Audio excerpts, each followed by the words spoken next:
मैं हूँ खुशबू सिंह और बहुत बहुत स्वागत, बहुत अभिनंदन करती हूँ अपने YouTube चैनल ज्योतिष ज्ञान में। दोस्तों आज एक नया सब्जेक्ट लेकर आई हूँ। आपको एक ऐसी चीज बताने जा रही हूँ जो बिल्कुल हमारे आसपास होती है और वो हमारी किस्मत की ताले की चाबी होती है, लेकिन हमें जानकारी अगर ना हो तो हम उसका फायदा नहीं उठा सकते हैं। दोस्तों नेचर ने हमें कुछ ऐसी चीजें मुफ्त में गिफ्ट की हैं, भगवान ने कुछ ऐसी चीजें हमें दी हैं जिसके प्रयोग से, जिसको अपने पास रखने से, घर में रखने से हम कभी भी दुख और दरिद्रता का शिकार नहीं होंगे। लेकिन थोड़ी सी जरूरत है जानकारी की। आइए आपको बताती हूँ कि वो कौन से ये ऐसे 5 लकी पौधे हैं जिसे हम अपने घर में लगाकर जन्म जन्मांतर की दरिद्रता को दूर कर सकते हैं, या सरल शब्दों में सीधी बातों में कहें कि करोड़पति बन सकते हैं, अपने सारे दुख तकलीफों को हटा सकते हैं अपने जीवन से। दोस्तों करोड़पति बनने का मतलब ये नहीं है कि 1 करोड़ रुपए आपके अकाउंट में आ जाए। अगर हम में मानसिक शांति है, हमारे बच्चे स्वस्थ हैं, अच्छे से पढ़ रहे हैं, हमारे माता पिता स्वस्थ हैं, हम कंचन काया से हैं, हमारे शरीर में कोई कष्ट नहीं है, हमारे घर में थोड़ा ही है लेकिन अजीब सी शांति है, सुकून है, सभी भजन करते हैं, सभी एक दूसरे से मीठी बातें बोलते हैं, कोई किसी से कलह झगड़ा नहीं करता, तो मैं ये कह सकती हूँ ना कि आप करोड़पति हैं। जी हाँ दोस्तों, नोटों से सिर्फ गिनती नहीं होती। अगर हम स्वस्थ हैं, सुरक्षित है, हमारा मस्तिष्क अच्छे से काम कर रहा है और हमारे घर में हमारे परिवार स्वस्थ है, तो मुझे लगता है ये करोड़पति होने से कोई बात में कम नहीं। आइए बात करते हैं वो कौन से 5 पौधे हैं जिनका घर में रहना बहुत जरूरी है। बात करते हैं पहले पौधे की। पहला पौधा है तुलसी का पौधा। जिस घर में भी तुलसी का पौधा होता है वहाँ सुख शांति समृद्धि रहती है, दरिद्रता दूर दूर तक नहीं आती। लेकिन जरूरत है सही डायरेक्शन में तुलसी का पौधा रखने की। तुलसी का पौधा हमेशा घर की ईशान कोण में रखें। जो लोग ईशान कोण का मतलब नहीं जानते, मैं बता देती हूँ। पूरब और उत्तर के कोने में जो होता है वो ईशान कोण होता है घर का, और समृद्धि का कोण होता है। इसीलिए हमेशा तुलसी का पौधा ईशान कोण में रखें, उनके घर में कभी दुख दरिद्रता नहीं आएगी।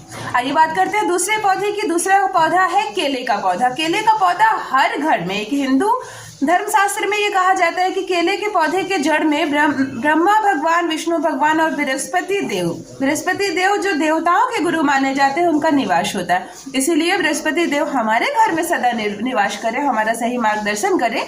केले का वृक्ष अपने घर में जरूर लगाए। जिस घर में भी केले का वृक्ष होता है, भगवान विष्णु की असीम कृपा बरसती है, और जहां भगवान विष्णु की कृपा बरसे वहां माता लक्ष्मी ना आए, ऐसा हो ही नहीं सकता।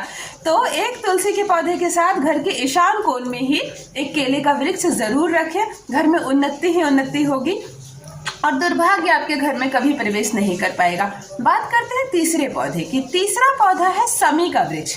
समी का वृक्ष अगर आप लोग जानते हैं तो अच्छी बात है, वरना मैं डिस्प्ले में इसकी फोटो लगा दे रही हूँ। पतली पतली पत्तियां होती हैं और शनिवार के दिन इस वृक्ष की स्पेशल पूजा होती है, विशेष पूजा होती है। वैसे तो हर दिन इसमें जल देना है, लेकिन शनिवार को एक सरसों के तेल का दिया इसके नीचे जरूर जलाएं और समी वृक्ष की पूजा करें, इन्हें तिलक दें, उन्हें प्रणाम करें, अपनी दरिद्रता दूर करने का इनसे प्रार्थना करें। समी का वृक्ष ऑक्सीजन देता है, बहुत सारी नेगेटिविटी को दूर करता है, और सोमवार के दिन समी वृक्ष के 5 पत्तों को तोड़कर भगवान शिव की शिवलिंग पर अर्पण करने से भी सुख समृद्धि और जन्म जन्म की दरिद्रता दूर होती है। बात करते हैं चौथे पौधे की। चौथा पौधा है उड़हुल का पौधा, यानी गुल्लड़ का फूल, जो रेड फूल होती है। मैं पिक्चर्स लगा दे रही हूँ।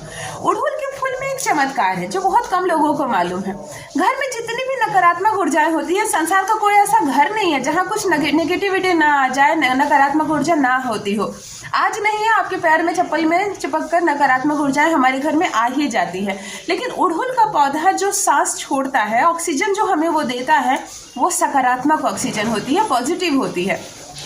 वो उसकी वजह से हमारे घर की सारी नकारात्मक ऊर्जाएं हट जाती है। अगर आपके घर में किसी का मस्तिष्क खराब है, पागल जैसा करता है, आपकी बात नहीं सुनता है, जिद करता है, मनमानी करता है, तो आप उनके हाथों से अपने घर में लगे हुए उड़हुल के पौधे की 5 पत्तियों को तुड़वाएं सोमवार के दिन और भगवान शिव की शिवलिंग पर जाकर अर्पण करें।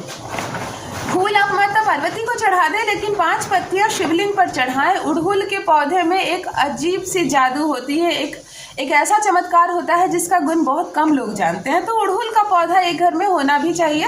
वैसे भी उड़हुल का पौधा लगाएंगे तो खूब सारे आपको उड़हुल के फूल मिलेंगे, जो माता रानी को बहुत ज़्यादा पसंद है। माता लक्ष्मी को, जगदम्बा माँ को, दुर्गा माँ को ये फूल खूब चढ़ते हैं। तो उड़हुल का पौधा अपने घर में ज़रूर लगाएं। और 5वीं बात करूँगी मैं बेल के पौधे की, बेल के पेड़ की। अगर आपके घर आंगन में इतना जगह हो तो आप एक बेल का वृक्ष ज़रूर लगाएं। बेल का वृक्ष अद्भुत है, पौराणिक वृक्ष है और कई सालों, कई जन्मों जन्मों से इसकी पूजा होते आ रही है।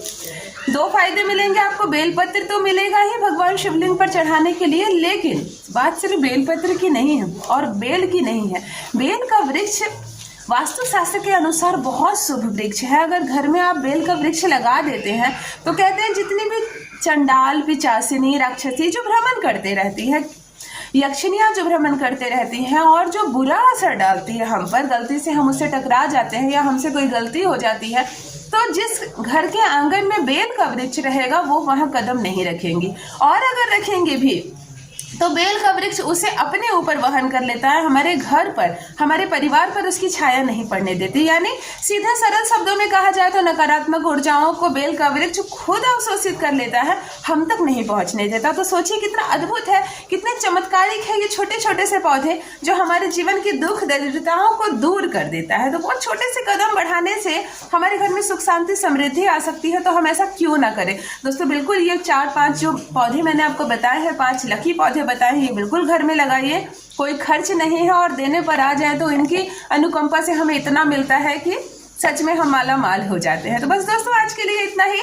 नए व्यूअर्स जो भी चैनल पर आए हैं, मैं बता दूं कि हमारे चैनल्स पर बहुत सारे टोटके, उपाय, वीडियोस, ज्योतिष की बहुत सारी चीजें लेकर आती हूँ। चैनल को सब्सक्राइब जरूर कीजिए, अपना सपोर्ट दीजिए, अपना प्यार दीजिए और रखिए अपना ख्याल, अपनों का ख्याल। बहुत बहुत धन्यवाद।